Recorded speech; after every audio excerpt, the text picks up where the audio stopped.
Page 140, The Secret of the Method. The hidden link between your actions and your life. Episode 140. Have you ever wondered why sometimes nothing seems to work in life? You try everything. You work harder. You search for solutions. You consult experts. Yet somehow, things remain blocked. Opportunities disappear. Blessings feel absent. And even when you succeed, you feel no satisfaction. What if the real issue is not external circumstances, but a hidden connection between your actions, your heart, and the blessings in your life? Today we explore one of the deepest spiritual ideas: how the state of the soul shapes the reality of life. Segment 1, When Actions Remove Blessings. The passage begins with a powerful statement. Everything that contradicts divine guidance eventually leads to consequences. Not always immediately, but gradually. When people distance themselves from worship and righteousness, their provisions shrink. Solutions to their problems disappear. Illnesses increase. And the blessings of the earth become withheld. What makes this situation even more tragic is that many people do not see the connection. They experience hardship, but never relate it to their own actions. They blame circumstances. They blame people. They blame fate. But rarely do they look inward.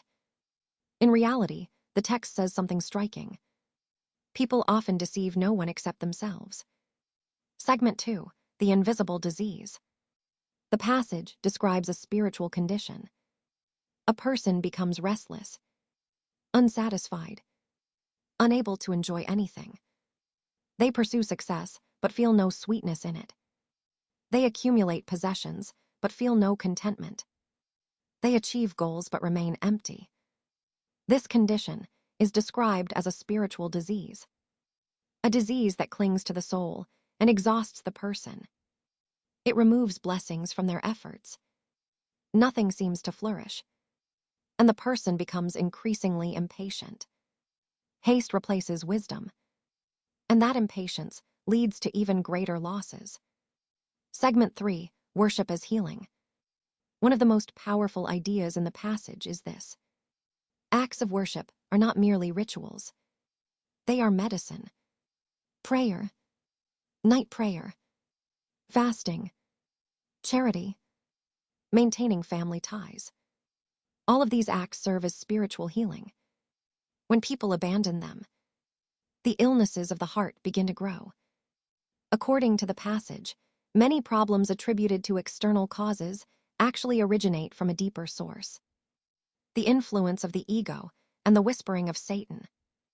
But when a person returns to worship sincerely, those illnesses begin to weaken, because worship restores balance to the soul. Segment 4, The Test of the Heart.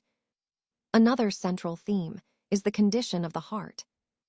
Following the truth is not simply about words. It is not enough to speak with the tongue. The real question is, does your inner self match your outward appearance? A person may speak about faith, but internally remain distracted, careless, and spiritually asleep.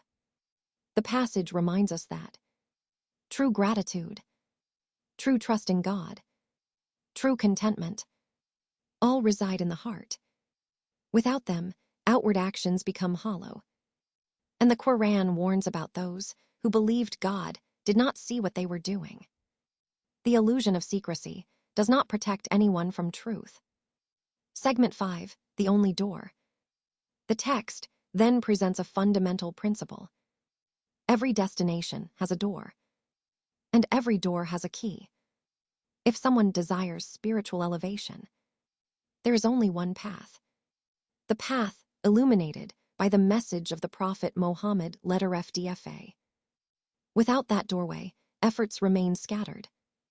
People may invent explanations, justifications, interpretations, claims of love for truth. But without sincerity and humility, these claims become empty.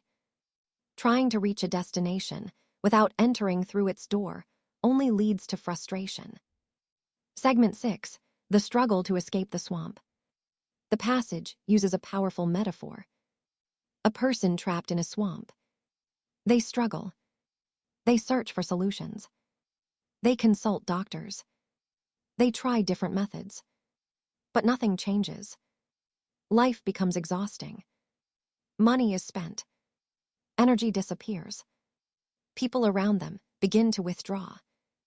Some even grow tired of their constant struggle. Why would life reach such a difficult stage? The passage answers. Because sometimes exhaustion is meant to break arrogance. It forces the person to finally recognize something important. That the ultimate solution does not lie in human control, but in returning to the one who created them. Segment 7, the purpose of life. Another reminder appears in this section. Human beings were created for a purpose. Worship and provision was already guaranteed. This does not mean people should abandon effort. The passage encourages effort. Searching, trying, taking practical steps. But it warns against exhausting the mind with anxiety. Because no one will ever receive more than what was written for them. When something is delayed, it is not always deprivation. Sometimes it is protection. Sometimes it is preparation. Sometimes it is purification. So that when the blessing finally arrives, the person is ready to receive it. Segment 8, why some blessings are delayed. The text explains something that many people misunderstand. Certain blessings are delayed not because God refuses them, but because the person is not yet prepared for them. Imagine receiving something powerful without maturity, without discipline, without humility. Instead of becoming a blessing, it would become destruction. Therefore, some doors remain closed until the person changes, until their soul is purified, until their intentions are sincere. Then the same blessing that was once withheld returns at the right time. Segment 9, the strangers. The passage then describes a special group of people. They are called the strangers. These are individuals who remain upright even when society moves in the opposite direction. They maintain family ties even when others abandon them. They respond with patience when wronged. They rely on God when they feel weak. They remain sincere even when mocked, while others become satisfied only when given wealth. These people remain grateful in all circumstances. The text reminds us of a profound principle. For the believer, every situation contains goodness. If they face hardship, patience brings reward. If they receive blessings, gratitude brings reward. Segment 10, the danger of judging others. One of the strongest warnings in the passage concerns judging others. Some people become arrogant in their beliefs. They say things like, God will never forgive this person. But such statements are dangerous, because no human being has authority over divine mercy. There is a well-known sacred warning that God may forgive the one who was condemned and invalidate the deeds of the one who judged them. This reminds us of an essential truth. Humility must always accompany faith. Segment 11, the key to fixing life. The final message of the passage is remarkably simple. If a person reconciles with God, everything around them begins to change.